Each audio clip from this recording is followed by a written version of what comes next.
नमस्कार.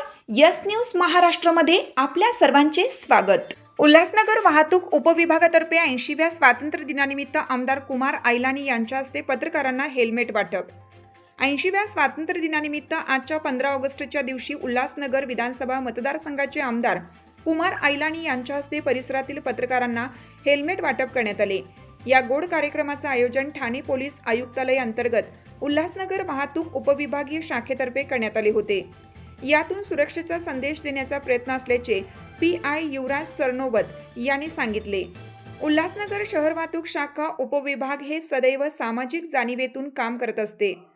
रस्ता सुरक्षा सप्ताह असेल अथवा दंडात्मक कारवाई असेल, वाहन चालकांनी वाहतूक नियमांचे पालन करावे, कायद्याचे उल्लंघन करू नये यासाठी सतत प्रयत्नशील असतात. एवढेच नव्हे तर सामाजिक जाणीवेतून रस्त्यावरील खड्डे बुजवायला देखील ते रस्त्यावर उतरतात. अशा सामाजिक जाणीवेतून आज 15 ऑगस्ट या 80व्या स्वातंत्र्यदिनी लोकशाहीचा चौथा स्तंभ म्हणून ओळख असलेल्या उल्हासनगर परिसरातील पत्रकारांना हेल्मेट वाटप करण्यात आले. उल्हासनगरचे आमदार कुमार आयलानी यांच्या हस्ते याचे वाटप करण्यात आले. यावेळी आमदार कुमार आयलानी यांनी वाहतूक विभागाचे कौतुक केलं. समाजातील महत्त्वाचा घटक असलेल्या पत्रकारांपासून याची सुरुवात केल्याने त्यांनी समाधान व्यक्त केले. याप्रमाणे डॉक्टर, वकील, इंजिनियर, आमदार, नगरसेवक यांनीही सुरक्षेचे नियम पाळावेत असे सांगून अशा योजना केवळ उल्हासनगरमध्ये न राबवता ती जिल्ह्यात, राज्यात राबवावी असे आमदार यांनी सांगितले. तर आम्ही आपणापासून सुरुवात केली आहे. हळूहळू उल्हासनगर परिसरात हेल्मेट वापरतील, कारण आपले सर्वांचे जीवन अमूल्य आहे. रस्ते अपघातात जास्तीत जास्त मृत्यू हे डोक्याला मार लागल्याने होतात असे वाहतूक विभागाचे PI युवराज सरनोबत यांनी सांगितले. हा कार्यक्रम यशस्वी होण्यासाठी पोलीस हवालदार वाहक नाना आव्हाड, पोलीस हवालदार वाहक विष्णू मोगरे, पोलीस नाईक भरत खांडेकर, इतर कर्मचारी व वॉर्डन यांनी मेहनत घेतली. यावेळी उल्हासनगर परिसरातील पत्रकार मोठ्या संख्येने उपस्थित होते. यस न्यूज महाराष्ट्रासाठी संजय कांबळे, सहसंपादक.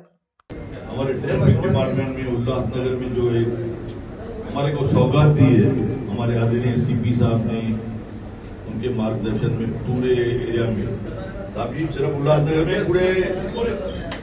आज पूरे उल्लासनगर में इनको यहाँ ट्रैफिक एरिया ऑफिस में बैठ के पूरे उल्लासनगर में कहाँ पे ट्रैफिक हो रही है वो यहाँ पे इनको देखने को मिलेगी.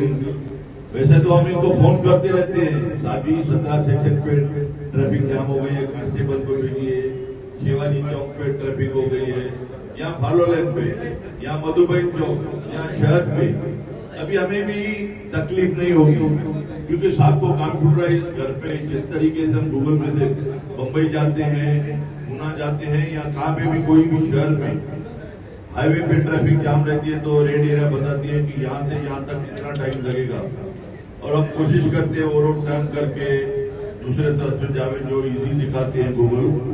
उसी हिसाब से उल्लासनगर में भी अगर हमें 5 नंबर जाना है तो जो रोड जैम है या रेड है तो हम लोग रोड को बायपास करके दूसरे रोड से पेक्षा यावर्षी जी फॅटॅलिटी आहे ती कमी करण्याचं एक आम्हाला हे आहे, म्हणजे चॅलेंज आहे की त्यांच्या सूचनेनुसार, त्यांच्या आदेशानुसार आम्हाला हे प्रत्येक बाबी तपासून मग फॅटॅलिटी होण्याचं प्रमुख कारण म्हणजे काय, तर हेल्मेट. म्हणून हेल्मेट हा माणसाचा, एकाही माणसाचा जरी जीव वाचला तरी आमच्या दृष्टीने खूप मोठी ती बाब आहे. त्या दृष्टीनं आज आपण पत्रकार बांधव जे प्रत्येक बातमी कव्हर करण्यासाठी आपल्याला जाणं क्रमप्राप्त आहे, तर अशा ठिकाणी तुम्ही फास्ट तुमची काय म्हणतो आपण त्याला, आपणही तेवढ्या तत्परतेनं ती बातमीचं कव्हरेज करण्यासाठी हे करताय आणि एक समाजाचं पहिलं माध्यम म्हणून आपल्याकडे ते पाहिलं जातं. या कारणानं आज पत्रकार बांधवांना आम्ही वाहतूक विभागामार्फत आम्ही हेल्मेट वाटप करत आहोत, जेणेकरून ह्याचं जे अवेअरनेसपणा आपण आपल्या जिथं जिथं चाल तिथं हेल्मेट आपण एक अवेअरनेसचं साधन आहे. या माध्यमातून सगळ्यांना आपल्याला आवाहन करतो की आपणही सर्वांना हेल्मेट वापरण्याविषयी, हेल्मेट परिधान करण्याविषयी आपण सगळ्यांना विनंती करावी. तुमची साथ आमची. यस न्यूज महाराष्ट्र चॅनलला लाईक करा व सबस्क्राईब करायला विसरू नका.